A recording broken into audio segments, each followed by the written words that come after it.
রাগ করিস না, এত রাগ করা ঠিক না। রাগটাকে একটু কন্ট্রোল কর মা লক্ষ্মী। শোন, আমি তো এমনি এমনি রাগ করছি না মা, আমার রাগ করার যথেষ্ট কারণ আছে। আমাকে, আমার জামাইকে এই বাড়িতে পদে পদে অপমানিত হওয়া লাগছে। বড় ভাইয়ের জন্য খারাপই লাগে। ও যদি আজকে স্বাভাবিক থাকতো তাহলে আমাকে নিজের বাড়ি থেকে এভাবে খালি হাতে ফেরত যাওয়া লাগে না। কিন্তু বড় ভাইয়া তো এমন ছিল না মা। এমন কি হয়ে গেল যে সে এই ধরনের পাগলামি করতেছে? ও তো আগে পাগল ছিল না। কার কার সাজিতে ওকে জেলে যেতে হলো? কেন এমন হলো বলো না মা। আসো তুমি, আমার কিন্তু ব্যাগ একদম গোছানো আছে। তুমি তাড়াতাড়ি তোমার ব্যাগটা গোছাও, আমরা চলে যাব। দেখেছেন মা, মানে বোকা মাথা করো, মানে একটু মাথা ঠান্ডা করো, বোঝার চেষ্টা। ওকে একটু বোঝান তো প্লিজ। রাখি, বোঝার চেষ্টা করো। তারপর যা হচ্ছে।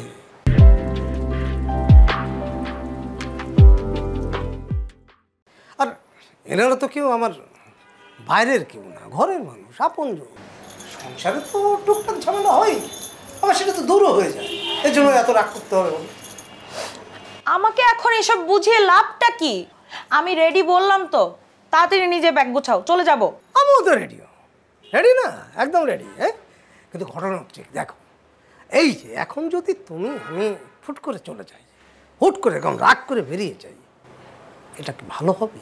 এই সংসারের জন্য রাগ করে বেরিয়ে গেলে এটা যে বড় অমঙ্গল, এটা একবার ভাববো না? একটু আগেও তো এবারের অমঙ্গল নিয়ে তুমি ভাবছিলে না? এত আগ্রহ তো তোমার ছিল না। এখন আব্বা হঠাৎ করে তোমাকে কি এমন বললো যে তুমি এখানে থাকতে চাচ্ছ? বোকা, এটা কি ধরনের কথা বলো? আমি এই বাড়ির জামাই।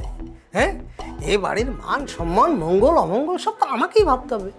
এই জামাই ছাড়া কে ভাববে বল? না, তোমাকে এ বাড়িতে অপমান করা হয়েছে, আমার জামাইকে।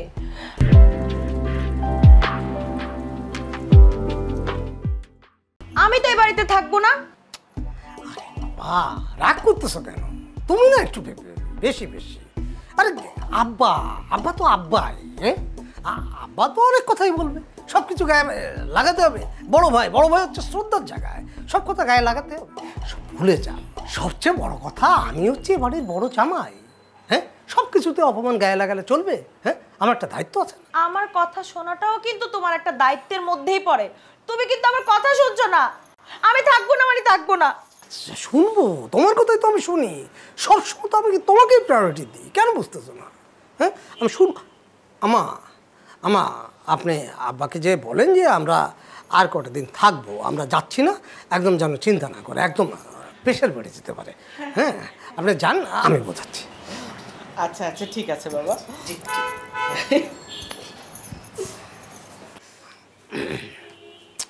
আহা, মানে এই দেখো, রাগ করতেছো না, আগে আমার কথাগুলো শুনো।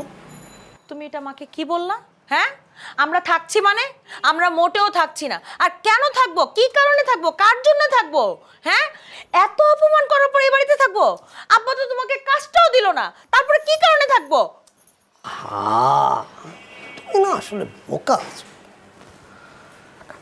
শোনো, একটু চিন্তা ভাবনা করে কাজ করতে। আমি তো আব্বার কাছে গেছিলাম, আমারই ভুল ছিল, আমি বুঝি নাই আব্বাকে। মানে আব্বা ভেতরে ভেতরে অনেক চেষ্টা করছে, কিন্তু পারে নাই। কারণ এইবার এই কাজটায় একটু ঝামেলা ছিল।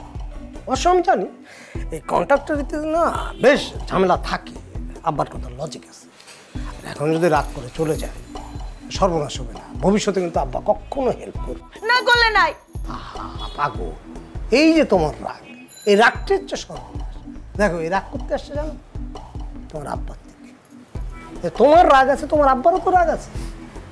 ঠান্ডা মাথায় ভাবো, আব্বা মা কতদিন, হ্যাঁ, আজ আছে কাল না। হ্যাঁ, তাহলে তাদের উপর রাগ করলে চলবে? তুমি যদি রাগ করে চলে যাও, আব্বা যদি রাগ করে এই সকল সম্পত্তি থেকে তোমার মনে করে বাদ দিয়ে দেয়, হ্যাঁ, সেটা ভালো হবে? এই অল্প সময়ের মধ্যে তুমি এত কিছু ভেবে ফেলেছো? ভাবতে হয়, ভাববো না?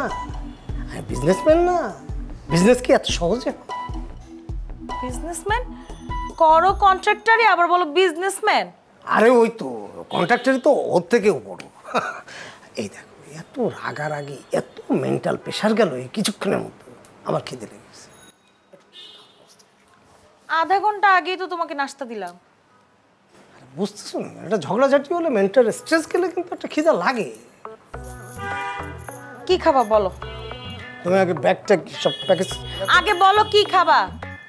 এখন কি ওই একটু চিজ দিয়ে একটা পাস্তা ছোট করে। ওইটা নির্যাতন হবে না? হ্যাঁ, সুন্দর করো, তোমার হাতের যে সুন্দর পাস্তা। তারপর আমি তোমাকে পাস্তা খাওয়াই আবার বড় ভাইয়ার কাছে গিয়ে বলবা আমাকে খাদ্য নির্যাতন করা হচ্ছে। যত সব সালাদ এনে দিচ্ছি, খাও সেটা।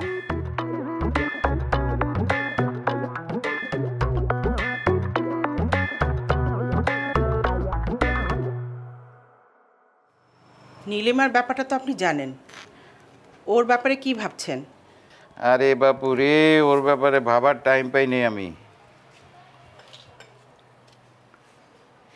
কি হলো, তুমি দিনে দুপুরে ঘুমের ওষুধ খাইতেছো, তোমার কি শরীর খারাপ নাকি?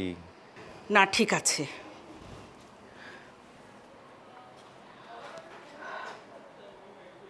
বাবা রে, তোমার কথা মতন তোমার মেয়ে আর মেয়ের জামাই রে এই বাড়িতে থাকার ব্যবস্থা তো আমি করে দিছি।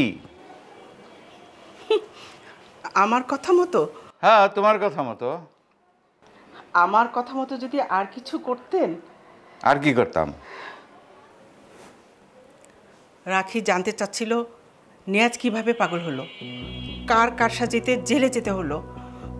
ও তো কখনো রাজনীতি করে নাই।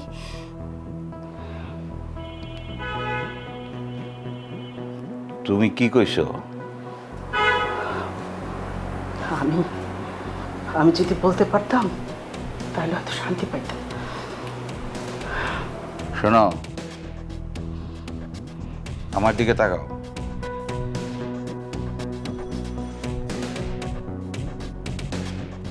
এই বাড়ির